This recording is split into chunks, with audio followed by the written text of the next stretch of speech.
Under denne akkordeon, manuel korrektion af posteringer, finder du de posteringer, hvor systemet ikke kan kunne påsætte et kontonummer, og du skal derfor hjælpe den på vej. Det gør du ved at åbne dem en efter en. Jeg starter med den øverste og trykker på rediger-knappen. Her der er det fordi, at den ikke kender kontonummeret til B-skat. Hvis der ikke står et kontonummer her, så kan det være en god idé at tjekke i Ø90, om du har fået oprettet en regel, sådan så B-skat altid kommer på det korrekte kontonummer. Jeg retter her ved at trykke på konteringsfeltet. Her kan jeg enten vælge at skrive kontonummeret, hvis jeg kender det, eller jeg kan skrive navnet på kontoen. Her der kommer der faktisk 2 forslag frem, både B-skat af konto og B-skat af konto ægtefælle. Hvis du støder ind i de her gråtonede kontonumre, så er det altså fordi, at denne konto ikke er anvendt i din kontoplan. Så skal du have det tilrettet i Ø90, før den kan vælges.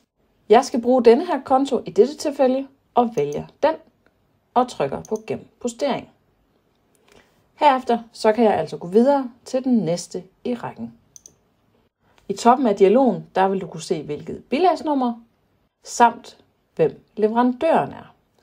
Her kan jeg se, at det er et bilag fra Coop. Det her det er mad til mine medarbejdere. I dette tilfælde er det denne 47 29 00 andre personaleomkostninger, og jeg trykker på gem postering.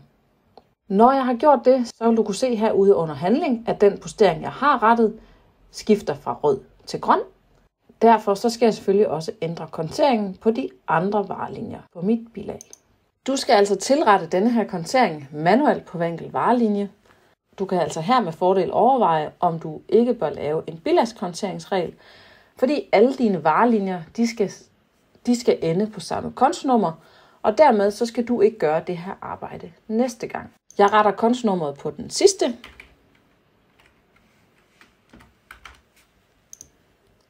Og trykker på gem postering. Hvis du også vil ændre i kvantum, så kan du også med fordel gøre det her. Du ændrer til det ønskede kvantum og trykker på gem postering.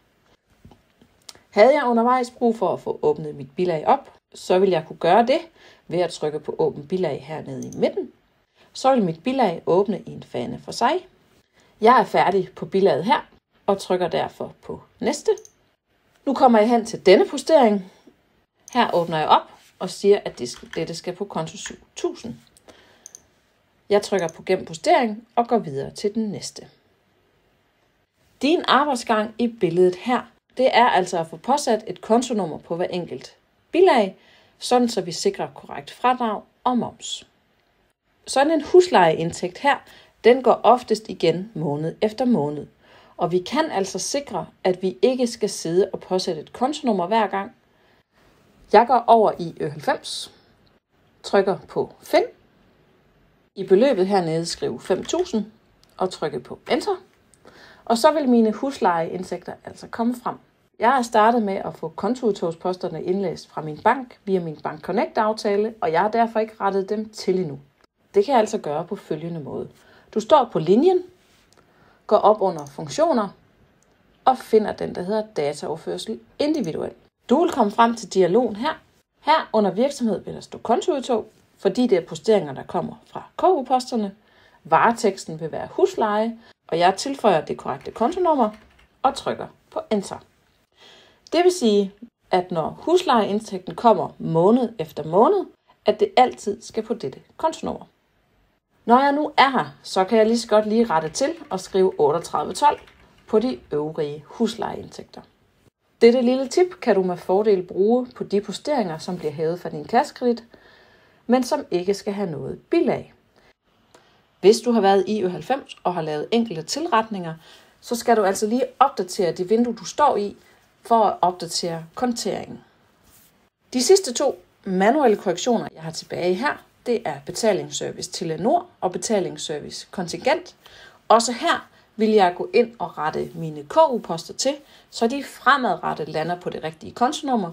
Så det eneste arbejde, jeg skal gøre, det er op under posteringer uden bilag og sørge for, at min betalingsserviceoversigt bliver linket til de korrekte posteringer. Du er færdig med dit arbejde herunder kræver handling, når den øverste akkordeon posteringer uden bilag og den nederste akkordion, manuel korrektion af posteringer, begge står med 0 i antal bilag.